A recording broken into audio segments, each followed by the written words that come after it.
Hello, everyone. Sorry for not uploading the quantum mechanics lecture. I will do that possibly this weekend or maybe even Monday, as I have a lot of work to do. Uh, as you can see, this is not the usual venue. I'm recording from my office, and I realized that I've kind of neglected my cosmology series for some time, so I decided to return to it. This is because for the black hole lecture, it will take some time to actually derive the Kerr metric. So I decided to turn my attention to cosmology for a bit. So in this lecture, I'm going to talk about multi-component universes and the evolution of the universe. So let's go. The outline of this lecture is as follows. As always, I will summarize what we did in the last lecture. Then I will talk about the evolution of the universe. Afterwards, I will talk about I will talk about conditions for certain types of universes. So matter and curvature only universe. Then I talk about universes with matter and dark energy only. Subsequently, I will talk about matter and radiation only. And finally, I will introduce another way of looking at the evolution of the universe using phase portrait analysis of the Friedmann equations. Let's go. So recall in the last lecture, we used the Friedmann, Lemaitre, Robertson, Walker metric, or FLRW metric for short. It is given by the following expression, and to derive the Friedmann equation, we just calculate the Christoffel symbols and solve the Einstein equations to obtain the following equations. And these equations dictate the evolution of the universe.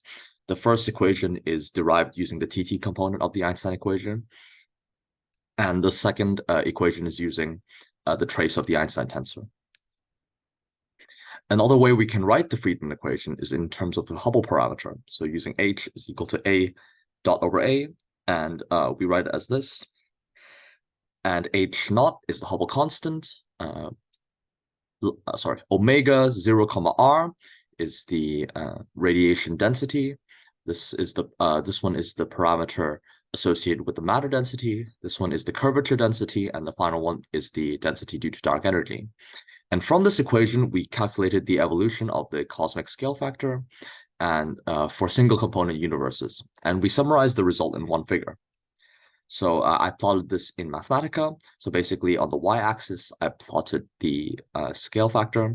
And on the x-axis, I plotted a scaled time where I took the Hubble constant multiplied by the time minus the initial time. And then we obtained 4 different universes.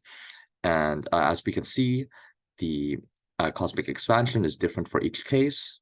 And these are only for single component universes. Now, the objective of this lecture is to analyze universes with multiple components. So in the previous case, we only considered matter only, radiation only, curvature only, or lambda only. In this lecture, we would like to try to combine some of these components and see what happens. The trouble is, if we look back at the Friedmann equation, this is A dot over A, right? So this is a first order equation, but it is highly nonlinear. So surprisingly, actually, this equation has an analytic solution. And using Mathematica, we can solve this equation, and it's given by the following solution. However, the caveat is that this solution is extremely difficult to interpret, and we do not gain a rich understanding of the structure of the universe and its evolution. This is one figure that I produced in Mathematica, where I of how the universe actually how we think the universe has evolved today. So initially, we only have a cosmological constant and radiation. So basically, in this regime, it is a radiation-dominated universe. So what happens is the natural log of the cosmic expansion factor and the natural log of the time is increases as a linear function. But what happens is then once the universe starts to cool down and it starts to expand, there is matter, right? So what happens is the matter starts to dominate, and there's still radiation, but not as much. So what happens is in this region, we have something called the matter-dominated universe, and there's matter, radiation, and some dark energy. And what happens is it increases in the following fashion, different to that of the radiation-dominated universe. And finally, what happens is now we can see that there is a cosmological constant term as the expansion of the universe is accelerating. So in this case, it depicts the universe that we have now, and this is called the lambda-dominated universe. And what happens is we can see that it is an increasing, it is increasing at a higher rate than that of the matter and the radiation-dominated universe. So this is a depiction of the evolution of the universe, of the history of the evolution of the universe. So now let us look at these three cases. So the first of which is the matter and curvature only universe. So let us consider the case where the universe is only dominated by matter and curvature. This means we can set the radiation density and this should be the lambda density actually, not K. So this is a slight mistake. So this is the lambda density to 0. And therefore the Friedmann equation can be written as follows. And since the curvature density is 1 minus all the other densities, we can write the above equation purely in terms of the matter density. And what happens is we can discuss what happens when we vary the matter density. So since 1 over a minus 1 is less than 0, and since lambda is less than 1, we can see that a dot squared is always positive. And this means the universe will expand indefinitely. So if lambda is less than 1, then we have a hyperbolic universe, as there is too little matter to overcome the curvature of space-time. Hence, the universe will expand at an accelerated rate, and the fate of our universe will end in a big rip, where the space-time will be torn apart due to the rapid expansion. If omega m is equal to 1, then we have a flat universe, as there is a perfect balance between the matter and curvature. Ergo, our universe will expand at a constant rate, and the universe will ultimately end in the big chill, where the universe will expand so vastly that it is not sustainable, as it is not able to sustain the process, a process where entropy would increase. Similarly, if omega of m is greater than 1, then the expansion will cease at some point. And to see this, we can set a dot to 0 and solve for a max. And what we get is this. So if omega m is greater than 1, then the universe is closed, as there is too much matter compared to that of the space-time curvature. And consequently, the universe will stop expanding and even start to contract. This will ultimately lead to something called the big crunch, where the universe eventually, the expansion of the universe reverses it on itself, and the universe will recollapse into a ball. So since the Friedmann equations are separable, we can solve this equation analytically, and we are left with the following integral.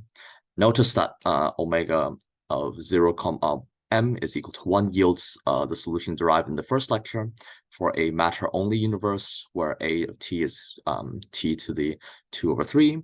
And now let us consider the case where omega of m is greater than 1. And for this, we can make the following substitution. And by doing so, we can just simply, if you've done integrals before, you just after you make a substitution, you need to take the derivative and determine what d theta is and in terms of dA and vice versa. So therefore, the integral transforms as follows, and what we get is the following equation. And geometrically, this equation is quite interesting because at A, this equation satisfies the equation for a cycloid, which is the curve traced by a point of a rolling circle. And the total co-moving distance is given by the following equation. Hence, eta is some conformal time, and r is the radius. Thus, the age of the universe can be thought of as the time for light to carry out a great circle trajectory once. We can determine the crunch time, basically the time that the universe would collapse in on itself, by solving the equation A is equal to 0. And what we obtain is this equation. And since A equals to 0 for theta equals 2 pi n, substituting this back into equation yields a time of 45.34 plus or minus 0.62 gigayears, and then multiplied by this factor. And as we can see, if the universe was closed, T crunch is very large. so there is no imminent danger. However, current data suggests that omega 0, m is approximately 0, so this possibility is currently ruled out. So to consider the case where omega 0, m is less than 1, we can make another substitution and redo the integral. But we can also do it analytically we can do this using analytic continuation. And to do so, we make the transformation theta is equal to I times zeta. And what happens is we can recall that sine of theta, if we substitute I of zeta, this is equal to I hyperbolic sine of zeta. And hence we obtain the following equation. And this is quite nice because we have a different, just by making this complex transformation, which is the key of analytic continuation, we obtain another equation. So we don't have to make another substitution, do the integral over again.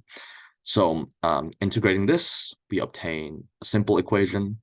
And we can see that in the case of omega 0, m, the function is periodic. And observe that as t approaches infinity and as zeta approaches infinity, this means a approaches infinity. And hence this implies that a is a monotonically increasing function. As a side note, we can also obtain omega of 0, m by rewriting this equation. And what happens is when zeta approaches 0, omega 0, m approaches 1. And using L'Hopital's rule, we can compute the limit. We get is, if you do this yourself, you can just take the derivative of the top and the bottom, and what we get is 4/3. And what we get is a is equal to t over t naught, which is 2/3, which is the result for a matter-only universe. So to see this on a graph, what we do is we vary different mass density parameters. And as we can see, if the mass density parameter is less than 1, then the universe will increase indefinitely, which is a monotonically increasing function.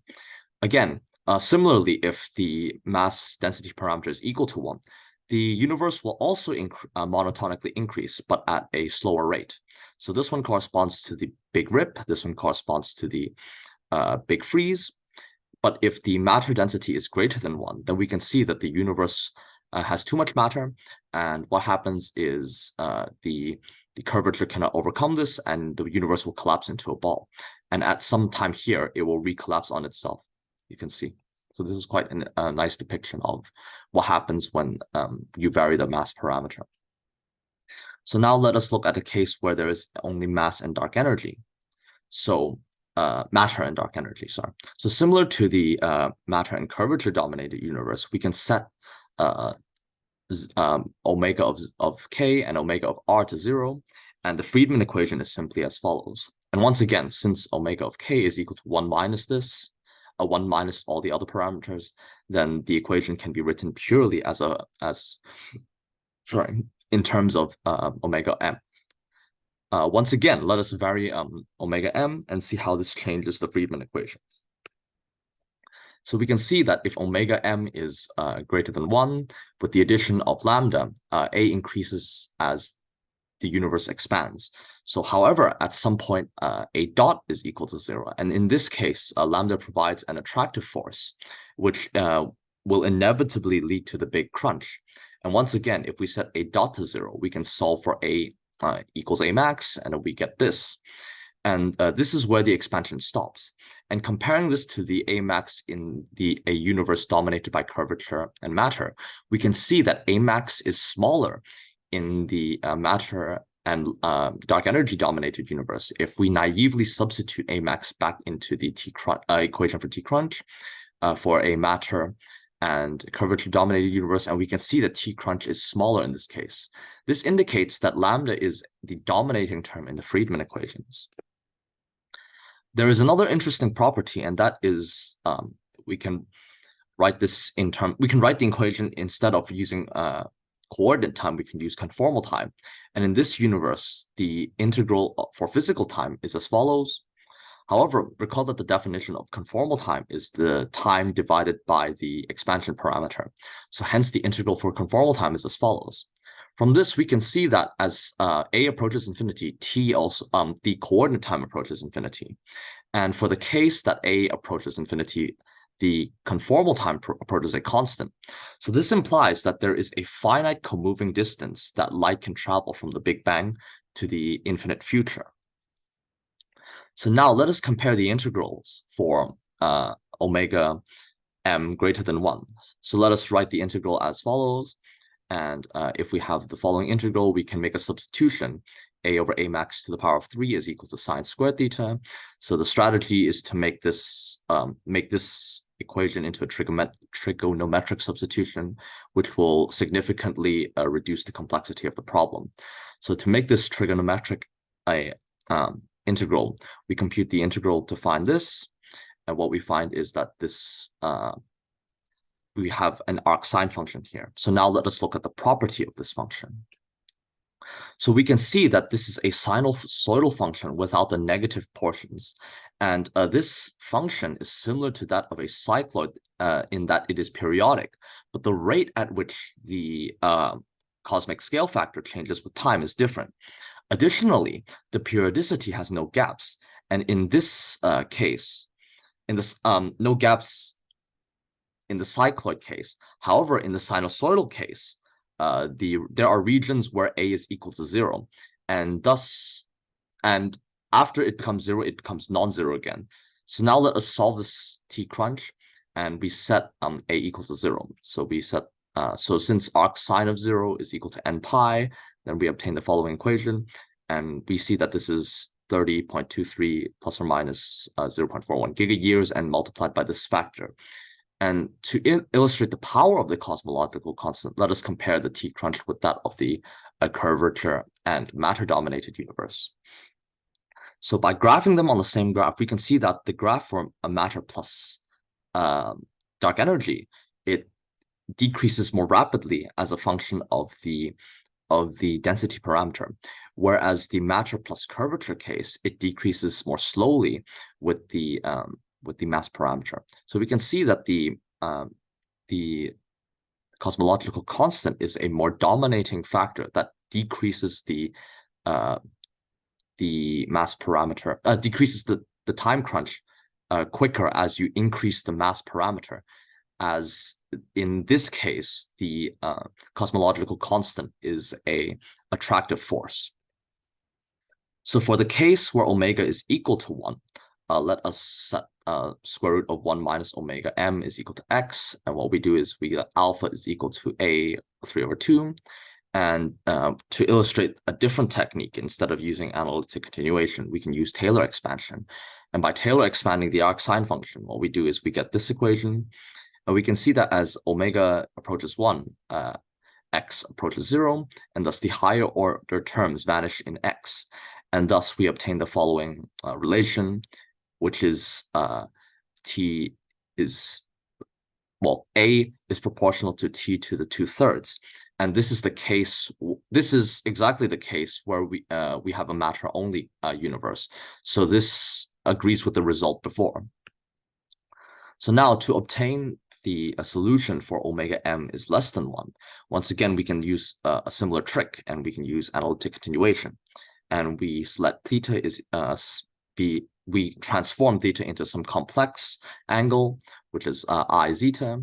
And what we do is a over a max is to the power of 3 is equal to minus hyperbolic sine of zeta. And by doing this, we obtain the following equation. And what we can write, we can rewrite zeta as the hyperbolic sine function. And what we get is we get an expression with an arc hyperbolic sine. Since arc hyperbolic sine is since hyperbolic sine can be written as an exponential function, arc hyperbolic sine is asymptotically proportional to a natural log function. So we can see that as omega approaches 0, then a asymptotically approaches this function, which is expected for a lambda-dominated universe. So in the previous case, we used Taylor expansion to show that when this is equal to 1, we obtain the matter-dominated case, matter-only case. So in this case, if we set omega to 0, what we can see using the inverse of functions to obtain the lambda only case, which is very interesting. So now let us plot this on a graph. So by plotting on a graph, we can see very interesting properties. So for the lambda is less than 1, we can see an exponential increase. So this is expected because if the matter is very, very low and the dark energy density is very, very high, the dark energy serves as a repellent force. And what happens is it increases as a exponentially as a function of time. In the case where where the matter density is equal to 1, what happens is it also increases as a function of time, but more slowly. In the region between 0 and 1, it seems to increase faster than that of the exponential case. But afterwards, it seems that the exponential case increases, it dominates and increases more quickly. This is expected because in the exponential case, for less than 1, you're exponentiating a number less than 1, which would be even smaller. So now, in the case where omega is greater than 1, we can see that this is actually a sinusoidal curve. And what happens is it's similar to that of the previous case where the universe would collapse in on itself. And this is because in this case, lambda serves as an attractive force. So this is an interesting property of matter and dark energy only universes. So now let us look at matter and radiation only universes. So the final case is this one. So in this case, we can do a similar trick, set omega of lambda and omega of k to 0, and hence the Friedmann equation is as follows. And once again, since omega of k is equal to 1 minus the other parameters, we can write this purely as a function of omega m, and what we obtain is the following differential equation. And we can solve this integral using substitutions and using y is equal to this and a is equal to this. From this, the integral transforms into the following. And this integral is a bit tricky to do. You can substitute this to make it square root u, and then you can get a u term here. And what you can do is you can obtain a square root u plus some other polynomial function, which is easier to do. So in the end, you would obtain an equation that looks like this, where t is equal to this. And to verify this solution, we can take the limit where y is much less than 1, and we can see that t is asymptotically proportional to y squared, which is proportional to a squared, and this is the expected result for a radiation-dominated universe. So let us see what happens, right? So if omega m is less than 1, we can see that so this is the case where the matter is less than that of the radiation term. It increases more slowly than that of the case where the radiation term is dominated. So we can see in this case that the matter contribution is more than that of the radiation contribution, as it causes the universe to expand more slowly. This makes sense because the matter has mass, whereas radiation doesn't, and this allows space-time to curve more than that of something that is massless.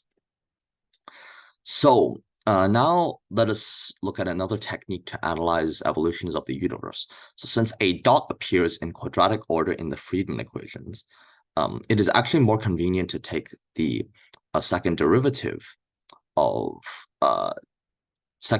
and analyze a two-dimensional phase portrait. And taking the second derivative of the Friedmann equations, what we obtain is the following. We can write this as a two-dimensional system of first-order linear differential equations. And what we obtain is the following differential equation.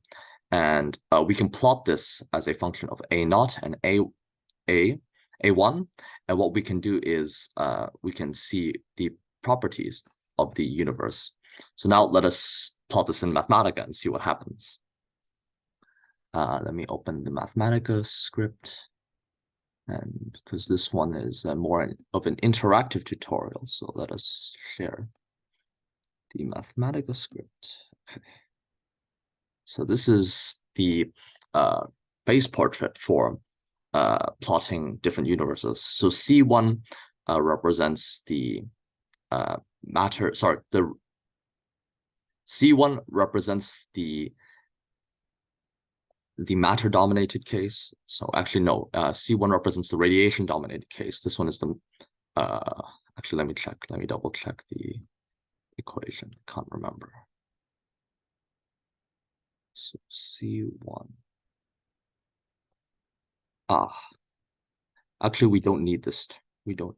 This C1 is a redundant term.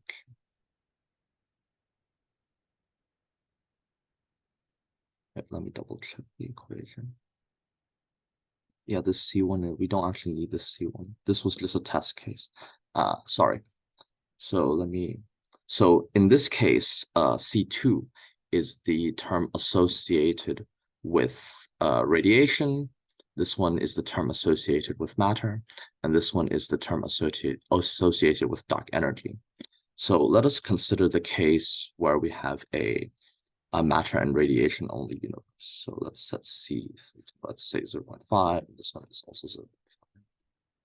And so how this, maybe I should increase the domain as well. So maybe I plot from minus, well, instead, let me just increase this to 0.75, maybe this is 0.25. So let's see if that will change the phase portrait. That will, but it doesn't. Okay, so let's see, 2.25. Okay, so it's a bit strange. Why? There should be two fixed. Are the signs correct? Yeah. Okay. So let us try a case.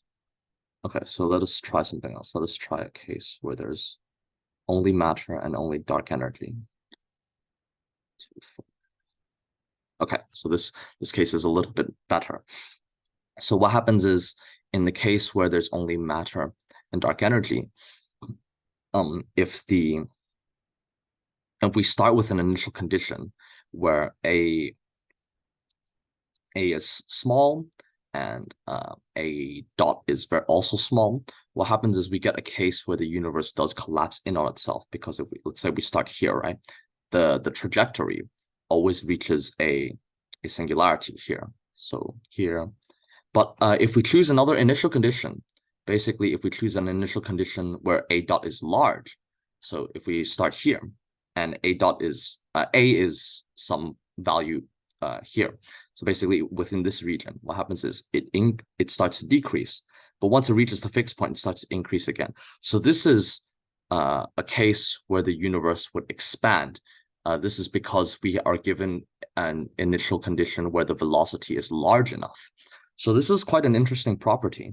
And what happens is A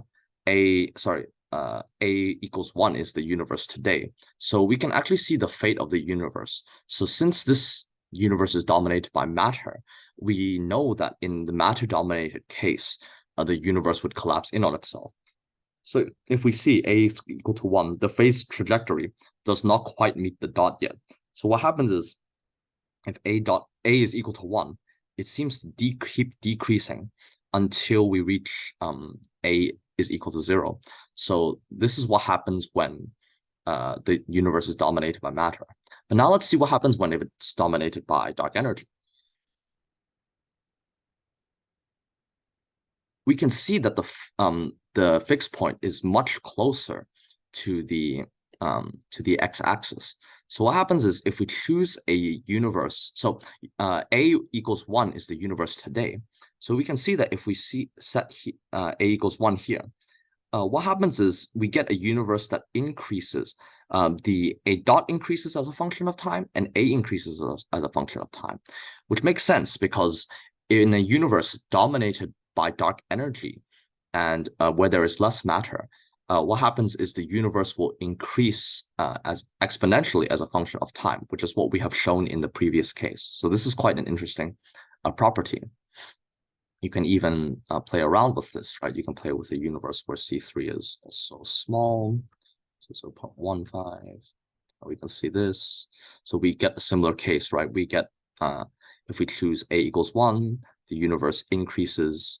It seems to increase in rate and it increase in expansion factor. So it makes sense. The universe would increase exponentially, and what happens is we would end in a big rip or a big freeze. So now let us go back to the lecture slides. So here, now let us look at the case of the universe dominated by radiation, and there's some matter and very little dark energy. So this is the very early universe where there is no dark energy and there's only radiation and matter. So we can see what happens is that at A equals 1, so that's about here, the universe would inevitably collapse into a ball if it continued to persist these densities. So if these densities kept the same, what happens is the universe would collapse into a ball as the phase trajectories are confined within this region. And what happens is, if we start here, let's say this is A equals 1, so that's the universe at the time it was dominated by radiation and matter. What happens is it will continuously decrease and decrease. So A dot will decrease and A will decrease until you reach A equals 0. So this qualitative interpretation makes sense. So let us also consider the case where there is radiation and matter only. So we get a very similar phase trajectory. So we're going to ignore the negative portion because we're not looking back in, well, we technically are looking back in time, but a negative A is unphysical because we don't consider expansion factors that are negative. So we get a very similar quality here, where if you choose A equals 1, it decreases as a function of time, and A dot also decreases and eventually collapses into a ball. So now let us consider the case where we have a very small radiation term, a small matter term, and a large dark energy term. And this actually these three numbers seem very arbitrary, but these are the current values for what we think the current universe is like. And this will actually kind of determine the fate of our universe. And as we can see, if we set A equals to 1, what happens is the universe, the trajectory here increases as a function of time. So A increases in this direction and A dot also increases in this direction. So it corresponds to a universe that is not only the expansion is increasing, but the rate at which this expansion is increasing. So this corresponds to a universe that is exponentially increasing, and we believe that the fate of our universe will end in either a big freeze or a big rip. So now let us look at a very interesting case, and this corresponds to something similar to that of the Big Bang. So basically, in the case where there's a rapid, or actually not the Big Bang, but the case where we have cosmic inflation. So for cosmic inflation, we think that in this case there is no radiation and no matter, and there is a lot of hypotheses as to why. So this initial hypothesis theory actually was the person that came up with this, who was Alan Guth and Andre Linde. So basically what they said was they explained why the universe is so homogeneous today, and they explained why it seems they basically solved something called the flatness and horizon problem, why the universe looks what it is today. And they explained it using something called inflaton fields, and they use some quantum mechanical arguments. But essentially the argument is that we have a universe only dominated by lambda.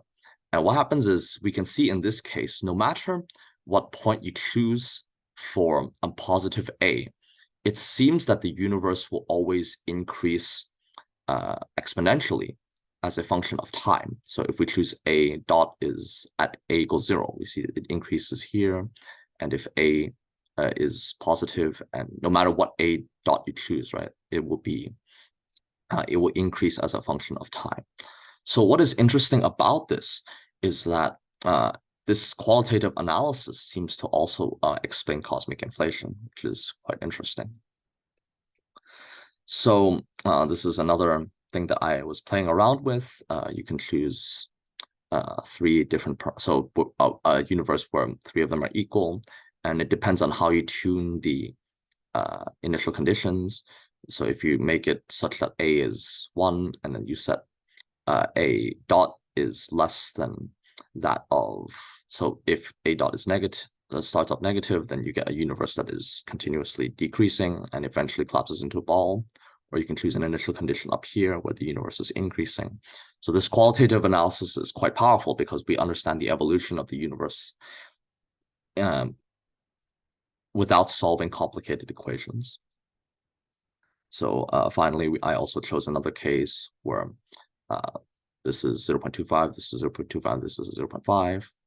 And it's very similar to this one, but it seems that the fixed point is closer. So that concludes this lecture. And in the next one, I will talk more about this particular case, and I will talk about the initial conditions of the universe and the Big Bang theory. So everybody knows that Hawking is very famous for his Big Bang theory, but I will explain in more detail what this is using both phase portrait analyses and using differential geometry arguments. Basically, how it goes is he talks about, he uses Penrose's singularity theorems for time-like geodesics and showed that you can get the universe has originated from a state with a finite proper time of some constant over the Hubble parameter, which is a very interesting result. So I hope you learned something, and I'll see you in the next lecture. Thank you.